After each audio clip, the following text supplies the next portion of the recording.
বিসমিল্লাহির রহমানির রহিম। আসসালামু আলাইকুম। প্রিয় দর্শক, একটি গবেষণায় দেখা গেছে আমরা কোনো কিছু পড়লে মনে থাকে তার 13%, আর কোনো কিছু শুনলে মনে থাকে তার 25%।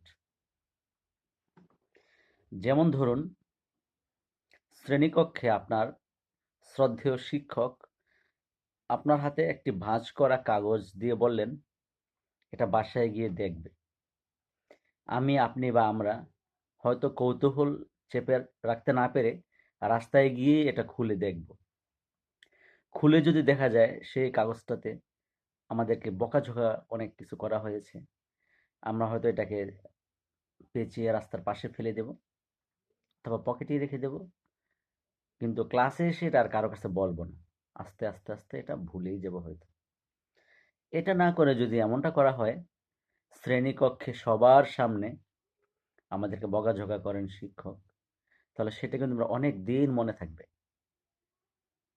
তাই না? তদ্রূপ যে কবি সাহিত্যিকরা কবিতা লেখেন, ছড়া লেখেন, এই ছড়া কবিতা হচ্ছে কবিদের কাছে তাদের ব্রেন চাইল্ড, তাদের সন্তানের মতো। মা সন্তান ধারণ করেন তার গর্ভে, আর কবিরা সন্তানের মতো করে তার ভাবনাকে ধারণ করেন তার মস্তিষ্কে, ব্রেনে। মা যেমন প্রসব বেদনা অনুভব করেন, কবিরাও তেমনি কবিতাটা লিখতে যতদিন পর্যন্ত কাগজের পৃষ্ঠায় লেখা শেষ না হয়, একটা প্রসব বেদনা অনুভব করেন।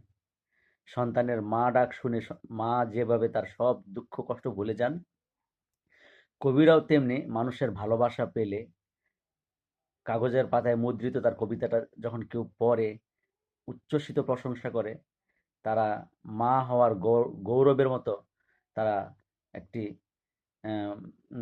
বেহেশতি সুখ অনুভব করেন।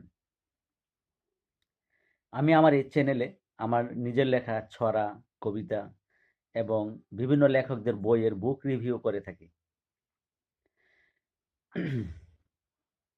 আমাদের সবার পক্ষে হয়তো ব্যস্ততার কারণে অনেক বই পড়ার ইচ্ছা থাকা সত্ত্বেও পড়া হয় না, অথবা দাম বেশি হওয়ার কারণে অনেক সময় বই কিনে পড়া হয় না।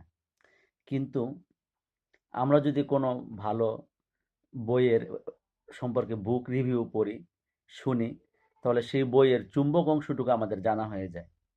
যেমন এই বইয়ের দাম কত, পৃষ্ঠা সংখ্যা কত, এই বইয়ের কি কি চরিত্র আছে, এই বইয়ের মূল কথাগুলো কি, যেন অনেকটা বিন্দুর মধ্যে সিন্ধুর উপস্থিতি, অথবা একটি পূর্ণাঙ্গ সাগরকে একটি ঝিনুকের ভিতরে তুলে ধরা। আর যারা বুক রিভিউ করেন অত্যন্ত মুনশিয়ানার সাথে, দক্ষতার সাথে তারা এই কাজটি করে থাকেন। এটা একটা শিল্প, বুক রিভিউ একটা শিল্প। প্রিয় পাঠক, আপনার কাছে যদি আমার এই ছড়া, কবিতা, বুক রিভিউ ভালো লাগে, তাহলে যারা আমার এই ভিডিওটা দেখবেন তাদেরকে আমার চ্যানেলটি সাবস্ক্রাইব করার বিনীত অনুরোধ করছি। আপনার আপনাদের উৎসাহ এবং আপনাদের ভালোবাসা পেলে আমি আমার এই অনলাইন অ্যাক্টিভিটি আরও বাড়াবো ইনশাআল্লাহ। আশা করি আপনারা সবাই আমার পাশে থাকবেন। আপনাদের সবার প্রতি নিরন্তর ভালোবাসা।